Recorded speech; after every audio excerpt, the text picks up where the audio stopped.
Don't I run to teleport to fight ult randomly? Oh no! Heroes never die. Oh no. Hello!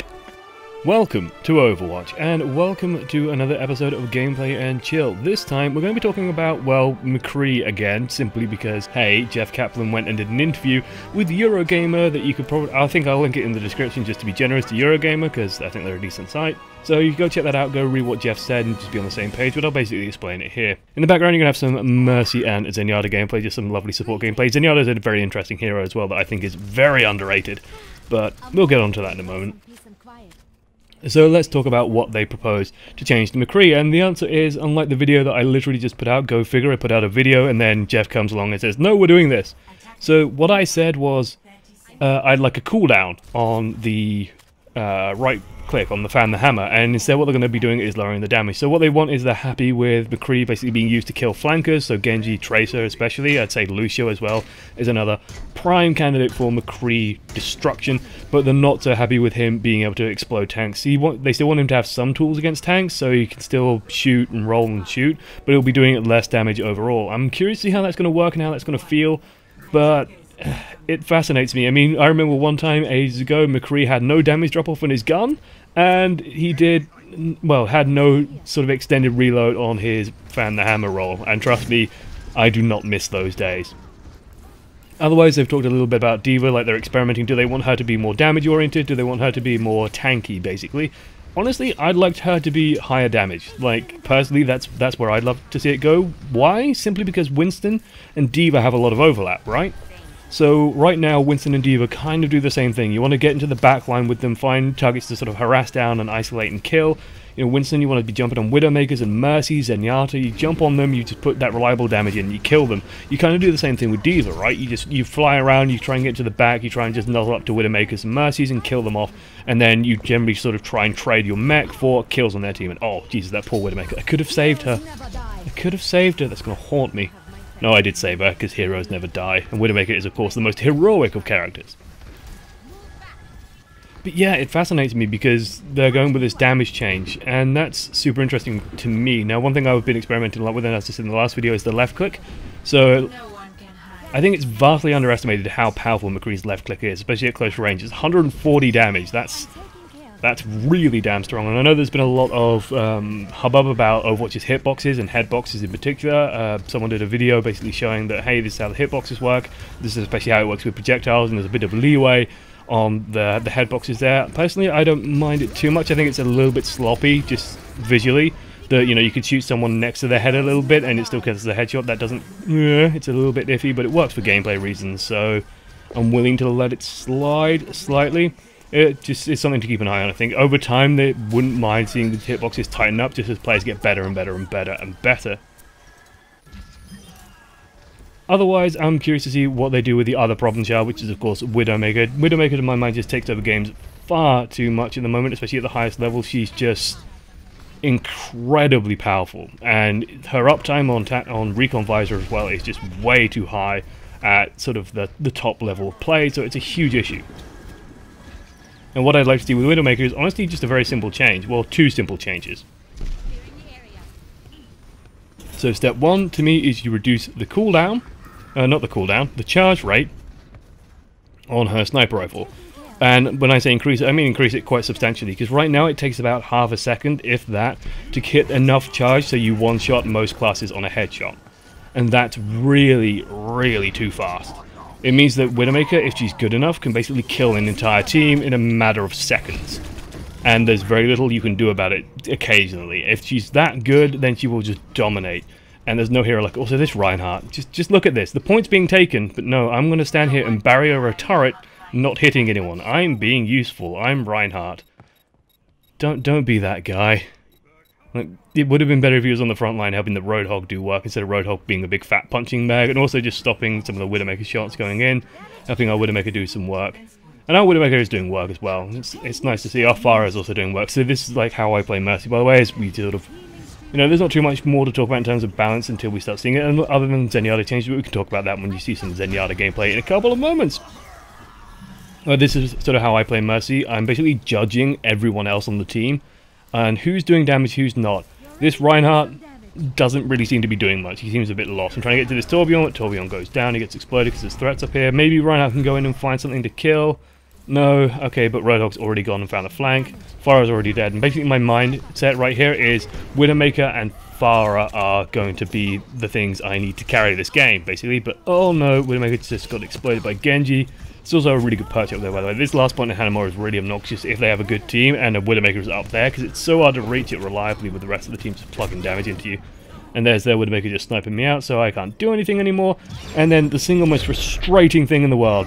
Watch this. Watch this. So we're losing. We're losing, love. Love, the point's been captured. No, you stand there. You just stay there where it's safe. Don't worry. You pad those kill death stats. I'm sure that's not what she's doing. I'm sure she's just like completely missed that, hey, the point's being captured, but there you go. That's how it goes with Mercy.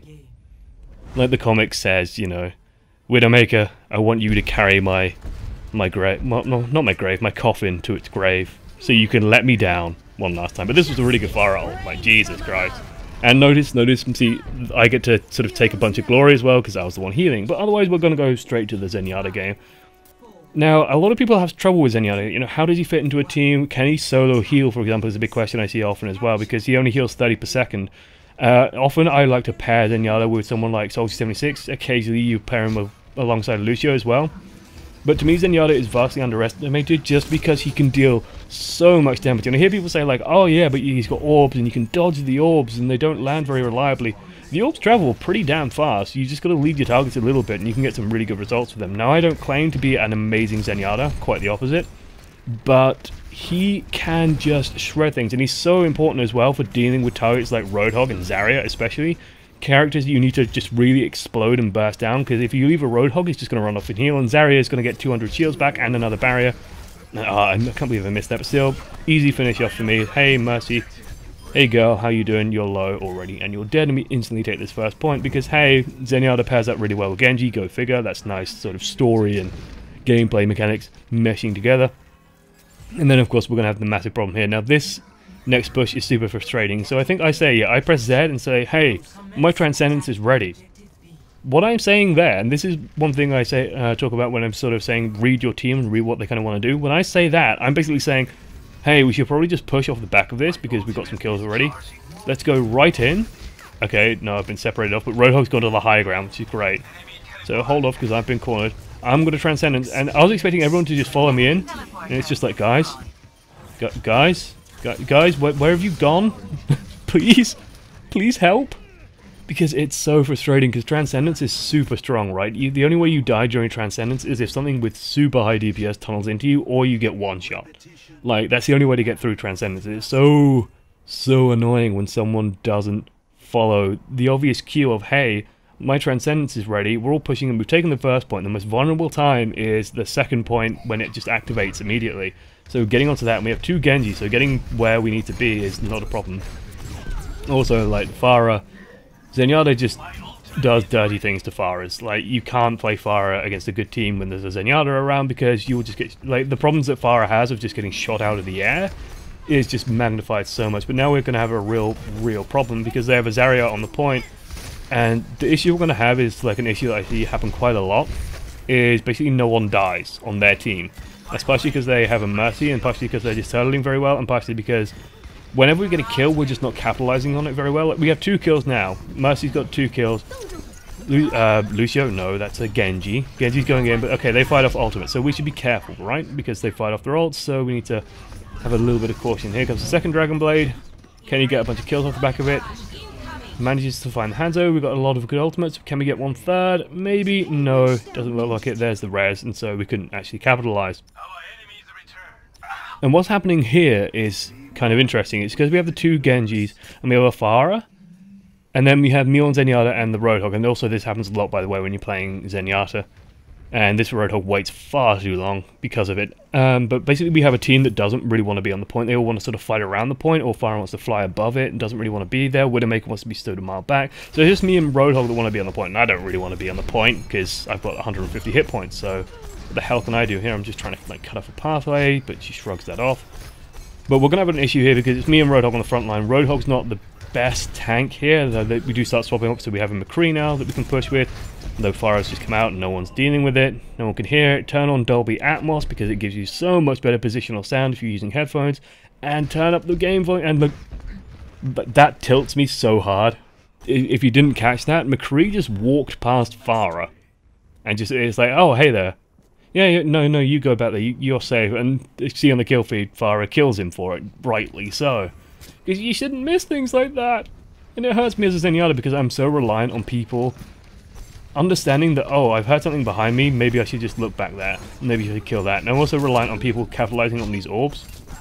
And as you can see, like, one headshot and it's basically Mercy's already down. I managed to kick her in the face, but no one else is really attacking at this point. That was also kind of greedy by me. I wanted to follow the Roadhog in, make sure he had some other support, but he just dropped down and then, I don't know, vanished off the face of the earth, I guess, because he wasn't anywhere. And so I had to basically do a healer trade with them, but of course their healer respawns nearer, so it's not a good trade there.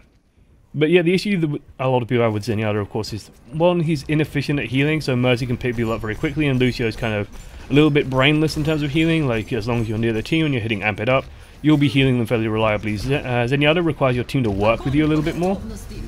It requires a little bit more planning, a little bit more forethought in terms of, you know, how you want to position and how you want to move around. By the way, that is the Farah from the game before, so I'm very happy to put orbs on that person, but they just stayed down there and they got hounded down by Azaria. That was me also being greedy. I'm a very aggressive player no matter what, so I generally try and find the enemy team and engage them. That's just sort of one of my flaws and strengths at the same time, is I will very often go for a lot of kills, and when it works, it can completely take over a map. When it doesn't work, it just goes very badly, and I end up often isolated, and that's one of my problems that I'm trying to focus on improving, for example. But yeah, it feels like he doesn't heal enough, basically. So one thing I'm doing as well when I'm pressing tab is I'm keeping an eye on healing done. You'll notice that I'm not getting that much healing done, especially compared to playing a Mercy. I'd expect after a 10-minute game to have like 12k, 10k, 12k healing. But of course I'd have, you know, damage done is lucky if it breaks 200 or 300. With Zenyatta, I'm looking for about 2,000 damage and about 7,000 healing, I'd say. That's sort of my estimates. And what happens in this game is everyone's attacking from different angles, which is fine, but people aren't positioning into places where I can easily find them and see them. So when they get hurt, what they need to be doing is backing up towards a window where I can spot them.